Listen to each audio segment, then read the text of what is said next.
हरे कृष्णा राधे राधे। आप सभी को पौष पुत्रदा एकादशी व्रत की हार्दिक शुभकामनाएं। पौष पुत्रदा एकादशी का व्रत पुत्र की संतान प्राप्ति की कामना से किया जाता है, जिसे कि बैकुंठ एकादशी के नाम से भी जाना जाता है।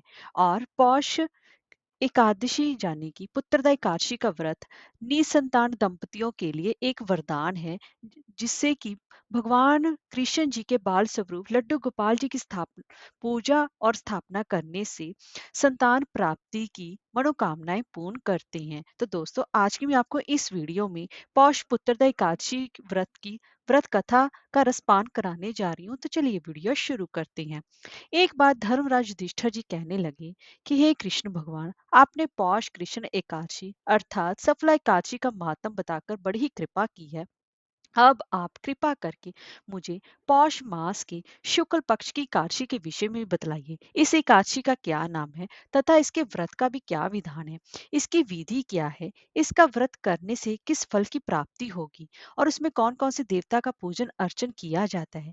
कृपया ये सब विधान पूर्वक कहिए। तब भगवान श्री कृष्ण बोले, पौष मास के शुक्ल पक्ष में आने वाली इस एकादशी को पौष पुत्रदा एकादशी के नाम से जाना जाता है। इसमें भी नारायण भगवान की उनके स्वरूप लड्डू गोपाल जी की पूजा उपासना की जाती है।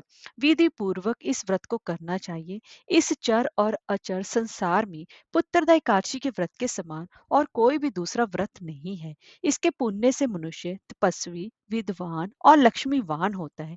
इसकी मैं एक कथा कहता हूँ, सो तुम इसे ध्यान पूर्वक सुनना।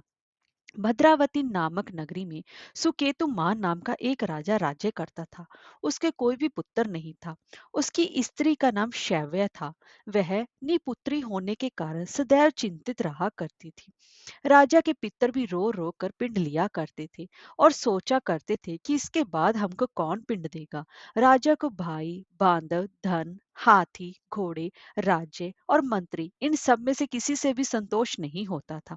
वह सदैव यही विचार करता था कि मेरे मरने के बाद मुझको कौन पिंडदान करेगा। बिना पुत्र के पितरों और देवताओं का ऋण मैं कैसे चुका सकूंगा। जिस घर में पुत्र ना हो उस घर में सदैव अंधेरा ही रहता है। इसलिए पुत्र उत्पत्ति के लिए प्रयत्न करना चाहिए। जिस मनुष्य ने पुत्र का मुख देखा है वह धन्य है। उसको इस लोक में यश और परलोक में शांति मिलती है, अर्थात उसके दोनों ही लोक सुधर जाते हैं। पूर्व जन्म के कर्म से ही इस जन्म में पुत्र, धन आदि प्राप्त होते हैं। राजा इसी प्रकार रात दिन चिंता में लगा रहता था। एक समय तो राजा ने अपने शरीर को त्याग देने का निश्चय किया, परंतु आत्मघात को महान पाप समझकर उसने ऐसा नहीं किया। एक दिन राजा ऐसा ही विचार करता हुआ अपने घोड़े पर चढ़कर वन को चल दिया तथा पक्षियों और वृक्षों को देखने लगा। उसने देखा कि वन में मृग, व्याघ्र, सुअर, सिंह, बंदर, सर्प आदि सभी भ्रमण कर रहे हैं। हाथी अपने बच्चों और हथनियों के बीच घूम रहा है। इस वन में कहीं तो गीदड़ अपने कर्कश स्वर में बोल रहे हैं और कहीं उल्लू ध्वनि कर रहे हैं। वन के दृश्यों को देखकर राजा सोच विचार में लग गया।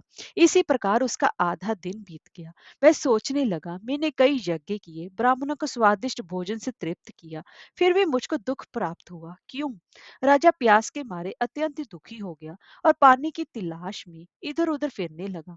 थोड़ी दूर पर राजा ने एक सरोवर देखा। उस सरोवर में कमल खिले थे तथा सार्स, हंस, मगरमच्छ आदि वहां पर विहार कर रहे थे। उस सरोवर के चारों तरफ मुनियों के आश्रम बने हुए थे। उसी समय राजा के दाहिने अंग फड़कने लगे।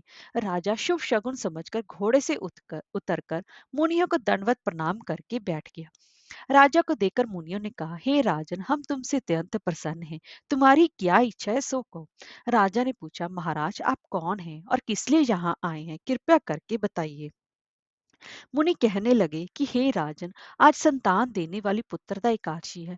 हम लोग विश्व देव हैं और इस सरोवर में स्नान करने के लिए आए हैं। ये सुनकर राजा कहने लगा कि महाराज, मेरे भी कोई संतान नहीं है। यदि आप मुझ पर प्रसन्न हैं तो एक पुत्र का वरदान दीजिए। मुनि बोले, हे राजन, आज पुत्रदा एकादशी है, आप अवश्य इसका व्रत करें। भगवान की कृपा से अवश्य आपके घर में पुत्र होगा। मुनि के वचनों को सुनकर राजा ने उसी दिन एकादशी का व्रत किया और द्वादशी तिथि को उसका पारण किया। इसके पश्चात मुनियों को प्रणाम करके महल में वापस आ गया। कुछ समय बीतने के बाद रानी ने गर्भ धारण किया और 9 महीने के पश्चात उनके एक पुत्र हुआ। वह राजकुमार अत्यंत ही शूरवीर, यशस्वी और प्रजापालक हुआ। श्री कृष्ण बोले, हे राजन, पुत्र की प्राप्ति के लिए पुत्रदा एकादशी का व्रत करना चाहिए। जो मनुष्य इस महात्म को पढ़ता या सुनता है, उसे अंत में स्वर्ग की प्राप्ति अवश्य ही होती है। हरे कृष्णा, राधे राधे।